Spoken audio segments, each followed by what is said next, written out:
6월 19일 목요일 오늘 만난 성경 말씀은 역대상 19장 1절에서 5절 말씀입니다. 그 뒤에 암몬 사람의 왕 나하스가 죽고 그 아들이 뒤를 이어 왕이 되었다.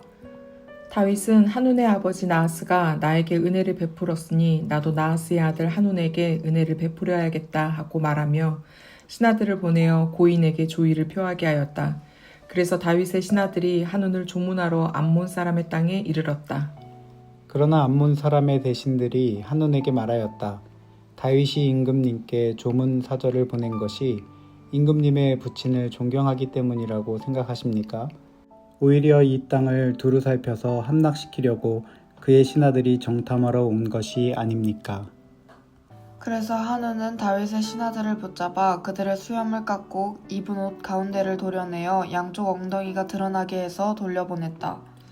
조문사절이 그곳을 떠나자 사람들이 조문사절이 당한 일을 다윗에게 알렸다.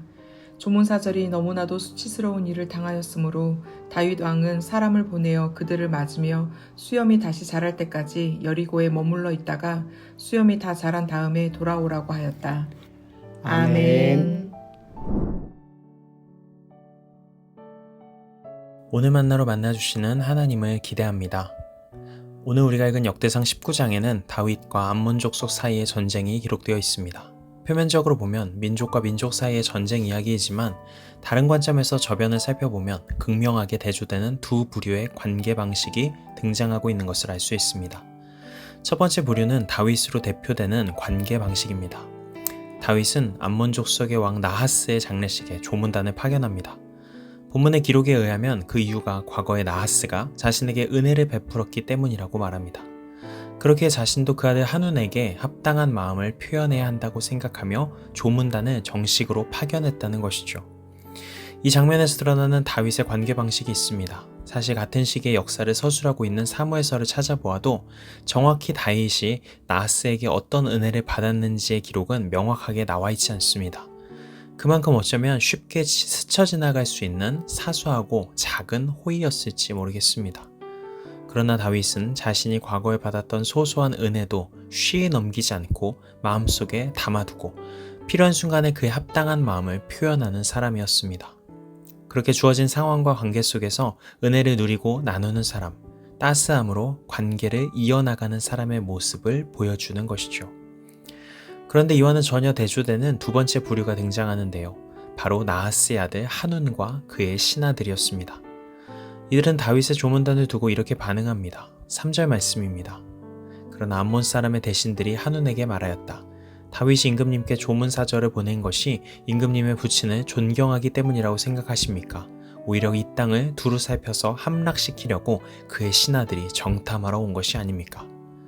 한운과 그의 신하들은 다윗의 호의를 일순간 음흉한 계략으로 왜곡시켜버립니다.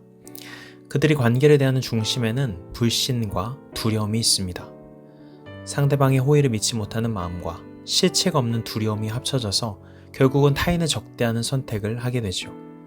그리하여 한운은 호의를 가지고 찾아온 다윗의 신하들을 잡아다가 그 당시 문화 속에서 아주 모욕적인 모습으로 수치를 당하게 만들어버립니다. 5절까지의 내용만 끊어서 본 후에 다음 장면을 상상해 볼까요? 자연스러운 흐름은 자신의 호의를 의심할 뿐만 아니라 모욕한 한운에게 분노한 다윗 편에서 전쟁을 일으켰을 것 같습니다. 그러나 아이러니하게도 6절을 보면 전쟁을 일으키는 것은 암몬 사람들입니다. 자신들이 다윗에게 미움받을 만한 짓을 한 것을 알았기에 막대한 비용을 지불하여 전쟁을 준비하는 것이죠. 이는 두려움과 불신에 기반하여 관계를 맺는 방식은 더 큰 두려움을 몰고 오고 더 큰 적대감을 낳게 된다는 역설을 명료하게 보여주고 있습니다. 이 전쟁은 결국 다윗을 대적한 암몬과 시리아의 패배로 끝이 나게 됩니다. 그런데 19장 말미에 또 하나의 의미심장한 기록이 남아 있습니다. 19절 말씀입니다. 하다데셀의 부하들은 자기들이 이스라엘에게 패한 것을 알고서 다윗과 화해한 뒤에 그를 섬겼다. 그 뒤로는 시리아가 다시는 암몬 사람을 도우려하지 않았다. 아이러니하지 않습니까? 다윗을 대적하던 하다데셀의 부하들은 도리어 다윗과 관계가 이어졌습니다. 그러나 암몬의 동맹이었던 시리아는 다시는 암몬 사람을 돕지 않는 관계로 단절되어 버립니다. 저는 19장의 이 마지막 기록이 두 가지 관계 방식의 결말을 우리에게 선명하게 보여주고 있다고 생각합니다. 은혜의 가치관을 기반으로 관계 맺는 방식은 때로는 오해를 받기도 하고 상처를 받기도 합니다. 어떤 경우에는 오늘 본문처럼 심한 상처와 수치를 당하게 되기도 하죠. 반대로 상대방을 불신하며 의심하는 관계 방식은 도리어 현실적으로 보일 때가 있습니다. 쉽게 손해를 당하지 않고 자신의 이익을 확실하게 챙길 수도 있을지 모릅니다. 그러나 긴 호흡으로 그 두 가지 대조되는 삶의 방식을 관찰해보면 그 차이는 분명합니다.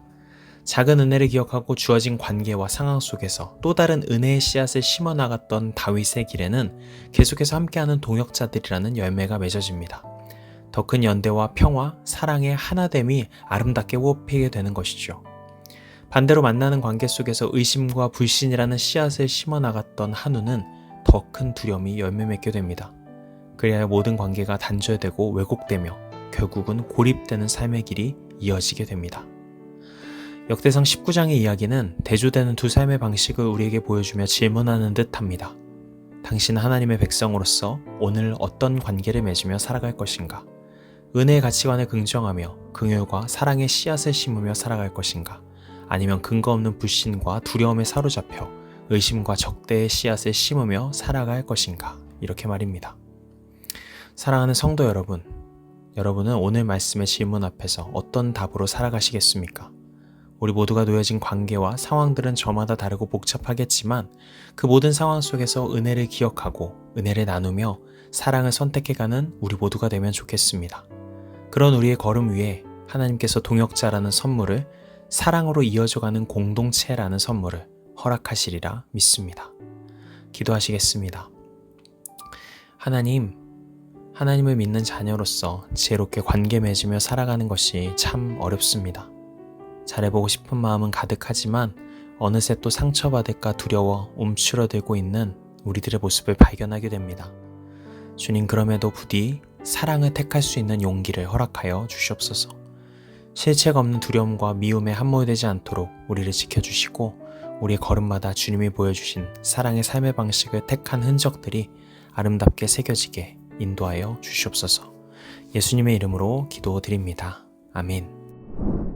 이제 두 가지 기도 제목으로 함께 기도합니다. 첫 번째로 오늘의 말씀에 따라 기도하겠습니다. 내가 이미 받은 작은 은혜를 기억하며 주어진 관계와 상황 속에서 은혜를 나누고 베푸는 하루 되게 하옵소서. 두 번째로 사회를 위해 기도하겠습니다. 불신과 두려움으로 타인을 적대하며 분열과 혐오를 낳는 악순환이 중단되고 대화와 타협, 평화의 씨앗이 우리 사회 곳곳에 더 많이 심기게 하옵소서. 이 제목으로 기도하신 후에 개인 기도로 나아가시겠습니다.